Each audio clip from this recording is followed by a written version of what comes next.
Révision du code minier, les membres de la société civile veulent que la responsabilité sociétale soit une obligation pour les entreprises, ça soit sous forme d'une loi.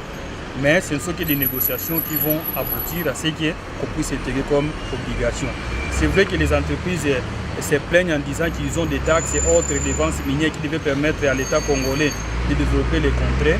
Mais c'est là, ça fait partie de ce qu'on, comme on a dit, responsabilité sociétale. C'est que l'entreprise essaie de voir sur le plan social, en termes des écoles, en termes des hôpitaux, qu'est-ce qu'il faut faire pour que la communauté vive d'une manière humaine. Parce que l'exploitation minière, en dehors de l'amélioration du climat des affaires, pour l'entreprise qui doit gagner des revenus, des dividendes et de la prospérité, il faut que la communauté dans laquelle l'exploitation est menée puisse aussi vivre les retombées de cette exploitation. On en vient maintenant à ce ouf des soulagements pour les exploitants forestiers de la province du Haut-Katanga, notamment presque 90%, vous en doutez, des camions, des grumes arrêtés en Zambie depuis le mois de mai dernier ont été libérés après vérification des documents. Mais un autre problème en cours inquiète tout de même, c'est la suspension provisoire de l'exploitation du bois. Je vous propose de suivre dans cette édition du journal Jean Louamba. Il est président de l'association des exploitants forestiers artisanaux du Katanga dans son ancienne configuration. Il est au micro des jeunes Kibwe Kembe et Christelle Kalumba. C'est à 90% que la situation a été résolue.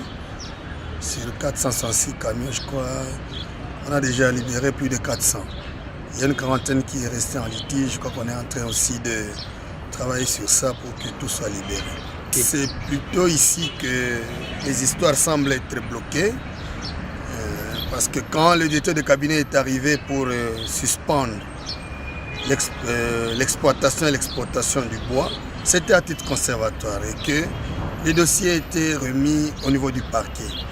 Et le parquet, au bout de ses enquêtes, a estimé qu'il y avait certains des exploitants forestiers qui étaient dans l'irrégularité et dont leurs dossiers ont été déférés au tribunal. Mais justement ici, nous parlons pour ceux qui sont en ordre, que le parquet a estimé qu'ils ont payé régulièrement, conformément au code forestier. Il y a toutes ces mesures d'exécution. C'est justement ceux-là qui doivent être sécurisés parce qu'ils ont payé pour toute l'année et jusque-là, rien n'a été fait. Nous continuons à vraiment lancer un cri de détresse à la hiérarchie pour que vraiment on libère. Il y a des exploitants qui se sont endettés pour préfinancer leurs activités, qui sont aujourd'hui cloués, vraiment cloués parce qu'ils ne savent quoi dire auprès de leurs microfinances et différentes banques. Il y a aussi du bois qui a été coupé et qui traîne dans la forêt. Et une partie est en train d'être décimée aujourd'hui. C'est de l'argent qui est perdu. Vraiment un cri de détresse pour que l'autorité regarde, l'autorité se rappelle qu'on nous a promis de libérer. Et nous avons été reçus par la haute hiérarchie à Kin qui nous avait promis de libérer. Et on doit libérer. Autre titre dans l'actualité de cette édition du journal, le ministre provincial des Infrastructures et Énergie a présenté au gouverneur intérimaire de la province du Haut-Katanga ce mercredi 9 août 15 transformateurs destinés à électrifier quelques cités et territoires du Haut-Katanga. Basile Bilali, Esther Diour, reportage.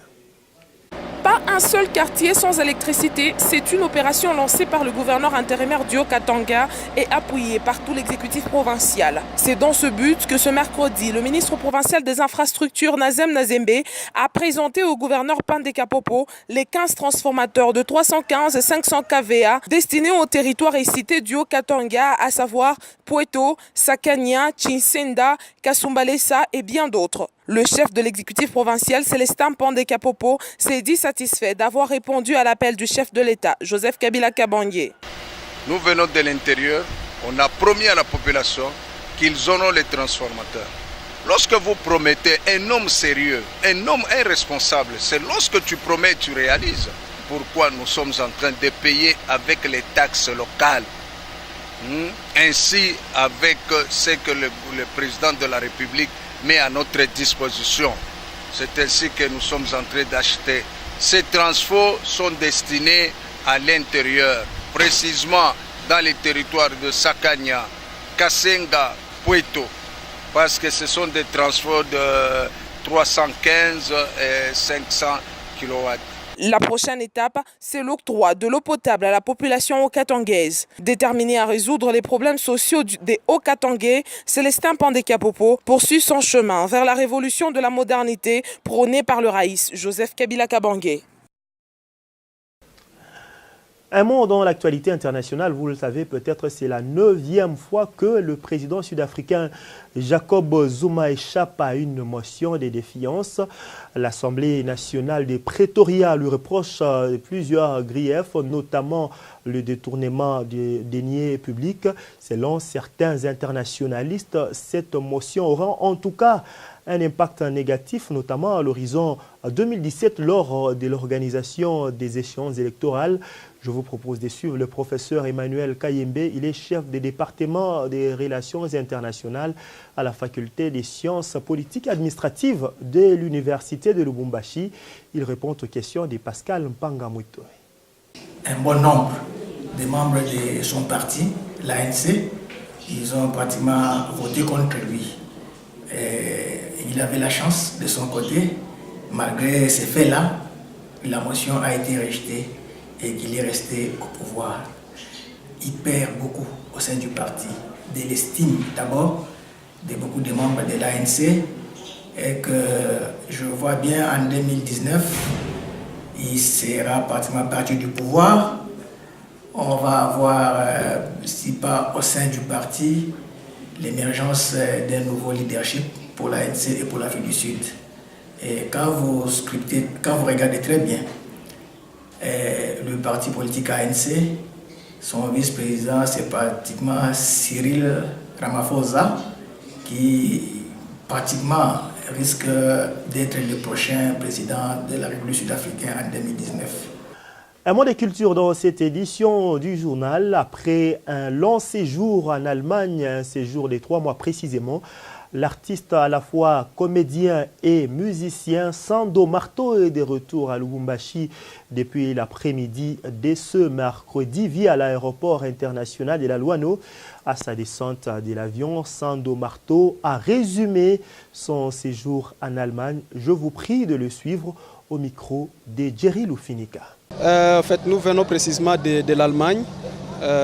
C'était un échange avec les enfants, les écoles allemandes, avec la maison Mutoto Show. Voilà. Et le séjour était bon? Oui, c'était très bien. C'était très bien. On a fait les workshops, puis on a présenté notre pièce de théâtre, on a fait l'acrobatie et on a échangé pas mal de choses avec le 24, je vais faire la restitution de ce voyage. Ça sera au Cercle Mokutano, les gens viendront et vous allez voir ce que j'ai amené. Et donc voilà, c'est la fin de cette édition du journal sur votre télévision. Mille merci à vous tous, mesdames, messieurs, d'avoir cru à notre franche collaboration. Restez avec nous pour la continuation de nos programmes et à très bientôt sur votre télévision.